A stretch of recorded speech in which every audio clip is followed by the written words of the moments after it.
Welcome to the Inside Bite. Today I wanted to talk about reviews, specifically gaming reviews. This can bleed into other types of medium, but we're going to go into games specifically.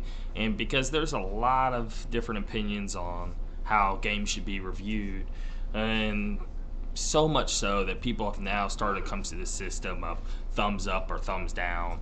But I'm just going to say what I personally like when it comes to a review, like how I like for people to review games. And I'm sure many of you guys feel the same way, and if you don't, feel free to comment below on how you prefer things to go. But I'm a very traditional review guy. I like things to be in a 1 through 10 point system, and I really want to know just how much they really do like a game instead of just a thumbs up or a thumbs down, because that's it's too broad for me. I like the 0.5s even. I like an 8.7. I like a 9.2. So basically, I like a 100-point system if we're gonna be specific, with all the points in between. I like somebody to be as specific as possible of just how well they like a game that they're playing and reviewing. And also, when it comes to reviewing a game, you need to be reviewing a game only if you can appreciate the game. How can I put this better? There's some people, let's say the new Naruto game just came out, and this is what kind of sparked this discussion that I'm doing right now. Is IGN gave it like I think a 5.8, 5.7. Correct me if I'm wrong. I know for sure it was a 5 point something. And I've played it recently, and I really like it. And I'm sitting there thinking, a 5.8 in my head tells me that there's something actually broken with the game. There's some crazy glitches, or the game engine runs very poorly. Maybe there's some frame skipping going on. There's something literally actually messed up in just even the game itself, or the game just is really that poor that it deserves a 5. And I know 5 is halfway there, right? But again, I like things to be 9 to 10. Okay, this is amazing, incredible, you must play it, right? If it's the 8 or 9 range, there's probably a ton of people that will also think this game is that great, but in a general sense, right, you will find a few flaws, and it needs to stay within the 8 range, but it's still a really great game, right? And then 7, you're in the it's good, but it could be a lot better. 6, now you're in the this game's like okay at best, you know. And if you're in the 5 range, then that's when things start. Okay, now there's actually some broken things going on with this game.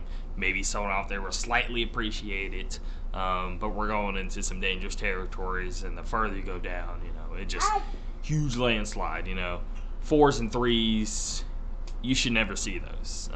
If you see a 3, that tells you, like, please do not even touch this game. Do not even go near it.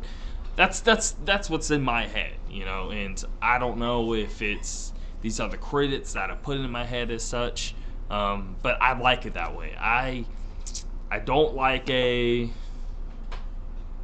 should you buy, could you think about it, don't buy system, or a thumbs up or thumbs down, or yes or a no. I also don't like if somebody reviews a game, go back to Naruto instance. So they gave it a 5.8, you know. By reading it, it sounds like they're not even into the genre. It sounds like they wouldn't have enjoyed it anyway. It could be an incredible experience, you know, but they're not, because they're not into that genre or into that type of game, or it be an anime, whatever. They're going to grade it less. And that should not be a reason why you grade a game less. You shouldn't even be reviewing this game if you're just not going to like it based off your own personal taste in video games, right? I'm not going to be a food critic and say that, let's say I don't like seafood, right? So I go to a seafood restaurant, and I'd be a critic at a seafood restaurant and say it's all disgusting. Of course it's all disgusting, because I don't like seafood, right? So you can't do that when it comes to a review in video games. You can't not like racing games yet review the newest Forza and then say it's a bad game. You know, and then you have all these people commenting saying, well, it's his opinion, he has the rights to do so. Yes, when it's as a professional site as IGN at least strives to be, right? I mean, whether you like them or not, they're in the top 3 of video game journalist websites, right? And they review a lot of stuff, and they try to be professional, and you can't be professional with the score like that. I know I seem to just be bashing this one instance, but I'm using this as a good example. I've been having this problem for a while, and also I just want more to say this is how I prefer my reviews to go. One, you're reviewing a game because you're trying to see if this is what a game's trying to do, okay? And this is what a game does. Does it meet it, or does it go below it, or does it exceed it? And that's what you're doing when you're reviewing a game. You're going in there, but you can't go in with already not liking it before you even play it, kind of mindset. You can't do that.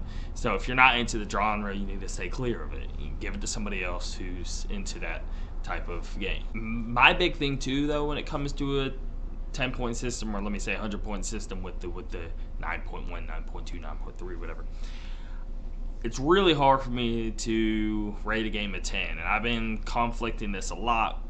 What is a 10? Should anyone even review a game under a 10 score?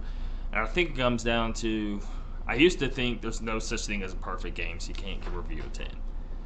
But a lot of people don't say something's perfect with a 10. It just does everything the best to its ability, right? You may be able to find a little flaw here or there, but damn sure it's going to be really hard to find, and it's going to be one of the best experiences of your life. I can see, me personally, I would still give it a 9.9, but I'm okay if somebody does throw a 10 out there, but it's got to be a damn good reason, and you better have like only 5 or 6s in your whole career of reviewing games, right? I don't want to see, 40 games on your list being a perfect 10. I mean, no. And again, I said the word perfect, but I don't mean to imply the word perfect, because nothing's perfect, But let's just say what IGN uses the word masterpiece, and that's a good way to put it. If this game exceeds at everything it tries to do, and that's the biggest thing there, because you could have a fighting game, right? I mean, think about it. A fighting game is just one player versus another player. Let's just say a classic fighting game, 2D, right? There's honestly not too much going on there. There's a lot of programming going on there with controller inputs and crazy combinations of that. But you're not building huge cities and all this inventory of what all these weapon stats do and these magic spells and all this, looking to the inner workings of let's just say a Final Fantasy game like Final Fantasy 8 or 9, and all the complexities of every piece of gear and stuff. And then look at a fighting game, obviously there's a lot less going on, but because it's so centralized, there can still be a lot of complexities between characters. But the bigger picture I'm getting at is, just because it's not one genre or one game isn't as grand as the next, right? Shouldn't it also inflict if it's review score? Because if it's trying to be a fighting game, 2D, one player versus one player fighting game, and it exceeds at that, then you need to rate a high score. Smash Bros, for example, okay, obviously there's a ton of other modes out there, blah blah blah, but let's say you're hardcore Smash and you just play one glory, no items kind of guy, right? Well, that's how I play anyway. But so you're just viewing a game based off of that, right? Well, you then have to take an accountability of, is the online okay? Which in this case, it's really not. There are lag problems. So because of that, you can't rate it as high. Another thing you cannot rate as high is there are character balances issues that shouldn't be going on. There's a ton of things to look at. But if everything checks out, the character balance is amazing. The stage selection is amazing. The roster is amazing. You know, everything is just top performing. There's no dips whatsoever. Let's say you have one random hiccup, you know, every 40 hours you play into the game. That can be a perfect 10. Anyway, so I just want to go into just saying that I do like the 10-point system. I do like it when people stick to this and do use it, because it's becoming so saturated now to where now people are saying, well, you know, it's just that guy's opinion. Don't base your. But see, the whole point of why the reviews are a thing to begin with is a new game comes out. Games come out all the time. We need help when it comes to purchasing a new game. You know, and get somebody to sit there and play the game for the next 50, 60 hours, beat it or whatever.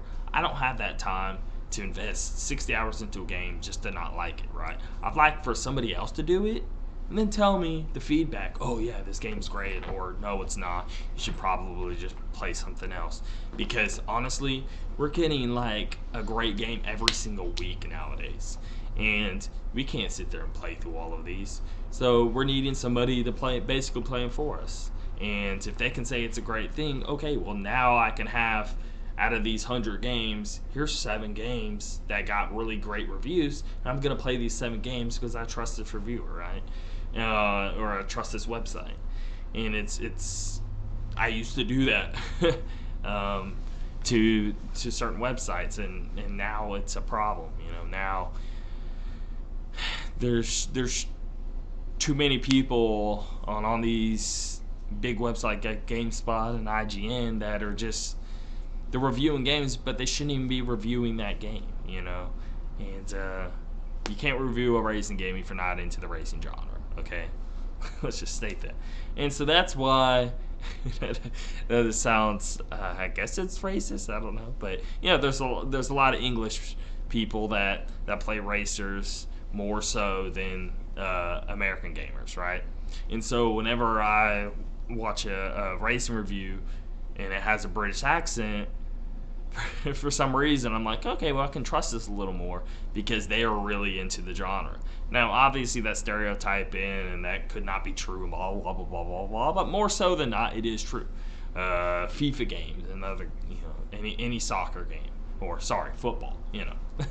You know what I'm getting at though. If I can see a person and I know that they know what they're talking about, they're big into the genre, and let's say, you know, it's a racing game and it's complete garbage, you know, then they're gonna state so. They're not going to, just because they love the genre so much, you know, because think how many racing games there are, right? If we didn't get that many, then they would make sense.